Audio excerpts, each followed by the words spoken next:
What would you do if someone you trusted, someone who raised you, stole your $1 million idea and tried to pass it off as their own in front of a live audience? I'm Leah, I'm 19, and last month, I exposed my aunt. Live. On stage. In front of hundreds of people. I didn't mean to start a war. But when I saw her holding my invention, smiling like she built it from scratch, I couldn't stay silent. Before we continue, please hit the like button, subscribe to the channel, and turn on the notification bell for updates. She called it her biggest launch yet. Bragged that it would change the world of wearable tech. People applauded. Investors leaned forward. Reporters took notes. And I just stood there, trying to breathe. Because the product she held was mine.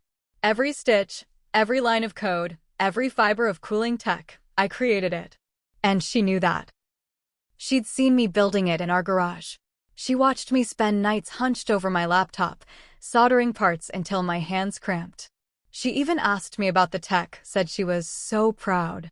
But now here she was, taking credit. So calm, so fake. I wasn't ready to go public. But when she smiled and said, "And now I give you the future," something inside me snapped. So I stood up, walked to the front, and held up the prototype I never let out of my sight. You can't take credit for this. The entire room froze. But what came next would flip everything upside down. Ever look back at someone and realize they were never actually on your side? Vanessa wasn't just my aunt, she was the Vanessa Calloway. 42. Corporate speaker. Startup queen. Magazine featured power woman. The type who always looked red carpet ready, even in sweatpants. Everyone loved her. They said I was lucky she took me in. I believed it too. After my parents died, I was 12. Vanessa stepped in. Private school. Tennis lessons. A guest house all to myself. Sounds perfect, right? But behind closed doors, things were different. You should be grateful. That was her favorite line. I heard it every time I asked for anything, emotional support, space, even a break from schoolwork. So I escaped into building. Circuits. Code. Prototypes. My room turned into a lab. My laptop became my best friend. When I stumbled into the idea of a self-cooling fabric, I felt like I had finally made something that mattered. I told her about it once, half by accident. I was rambling, excited. She smiled and said, "Wow, that's impressive." Then she asked how it worked. Then what it was made of. Then if I had plans to do anything real with it. I shrugged. "It's just a personal project for now." She nodded. And 2 weeks later, I heard her on the phone. Bluetooth speaker, full volume, in the kitchen. "I've got the prototype. The girl doesn't even have a patent." I stood there frozen. But what she did next proved this wasn't just a misunderstanding. Ever been invited to your own betrayal? Vanessa told me I had to come. Said it was a family-first business moment, and she wanted to show me what real success looks like. I didn't ask questions. I was still trying to pretend I hadn't heard that phone call. Maybe I misunderstood. Maybe she was helping me. Maybe she meant something else. But I knew better. The launch event was held at this sleek industrial venue downtown. Polished concrete floors. Tech booths lit like museum displays. People wore all black, except for the pops of glowing blue lanyards that screamed, VIP. The banners read, "Very cool, the future of wearable climate." There were posters of Vanessa standing like a tech goddess next to what looked way too much like my prototype. My stomach twisted. Then I saw it. On a mannequin under a spotlight, my cooling fabric. Same stitching. Same embedded sensor. Same hexagonal thread weave I invented after 4 months of trial and error. I pushed through the crowd and walked up to it. Inside the lining? A red stitch. My red stitch. The one I sewed in by hand to track my first complete build. She hadn't even bothered to remove it. I turned slowly. And there she was, Vanessa, smiling at me like nothing was wrong. Like she didn't just gut me in front of all these people.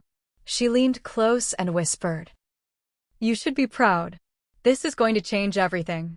She had no idea. Because I'd already texted someone. Bring my backup prototype. Now. But what happened when I walked up to that stage caught everyone off guard. You ever speak without planning it, just move because staying quiet would kill you? The second she finished her pitch, the room erupted in applause. Vanessa bowed her head like royalty. Thank you all for believing in innovation, she said. This is just the beginning. And then came the Q&A. She opened it up to the crowd, all smiles and confidence. I raised my hand. She saw me. Paused. Yes, she said sweetly, like I was just another fan. I stepped forward. My friend had just slipped me the prototype, the real one. Mine. I held it tight in my hands like a loaded weapon. I have a question, I said. For the inventor. Vanessa's eyes narrowed. The crowd leaned in. I climbed the stage steps. I didn't shake. I didn't blink. I just stood beside her, raised the fabric, and let the silence do the work. This is mine. Gasps. Vanessa's smile faltered. I made this in my garage. Spent 8 months coding the cooling sensor. I even marked it. I turned the lining inside out, revealing the red stitch. This design, I said, holding both fabrics side by side, was stolen. Murmurs spread like wildfire. Cameras lifted. People recording. You can't take credit for this. Vanessa opened her mouth, but nothing came out. Then she grabbed the mic. And what she said next made the room go silent for a very different reason. She didn't deny it. She twisted it. Vanessa took the mic like she was accepting an award. She smiled again, tight-forced, and said, Leah's right. She did help with this. But let's be clear, she's my niece. She lives in my house. She used my electricity, my supplies, and my connections. So yes, this invention is a team effort. Team effort? I stared at her, stunned. She wasn't backing down. She was doubling down. She wouldn't even know how to pitch this, Vanessa went on. I'm simply bringing it to market, because she didn't have the resources to do it on her own. And that's when I snapped. Oh, really? I said.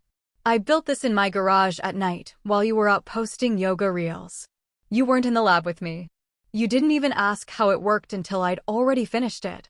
I pulled out my phone and held it up. Here are my time-stamped build logs.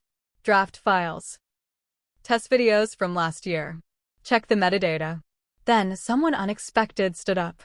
A young guy in the audience, maybe late 20s, clean-cut, wearing a name badge that read Andre AeroCore Ventures.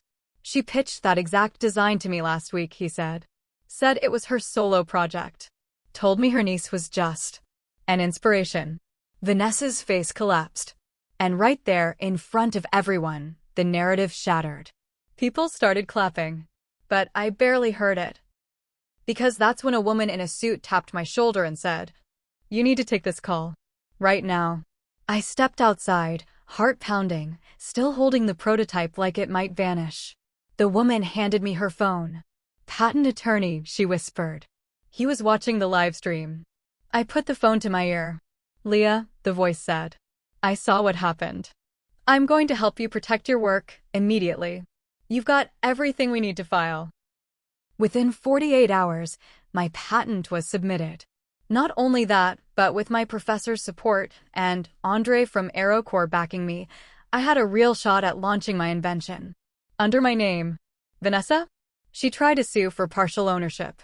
She lost. Badly. Turns out, pitching stolen work to multiple investors doesn't look so great when it all unravels on video. Her credibility? Gone. Brand deals? Pulled. She posted a Notes app apology a week later, claiming miscommunication. I didn't respond. Remember when I said she always told me to be grateful? Now she gets to watch me succeed without needing her name, her money, or her permission. So, what would you have done? If someone close to you tried to steal your life's work, would you fight back, even if your voice shook? Tell me in the comments. Because trust me, sometimes the most powerful thing you can do is say just enough to make the whole room go silent.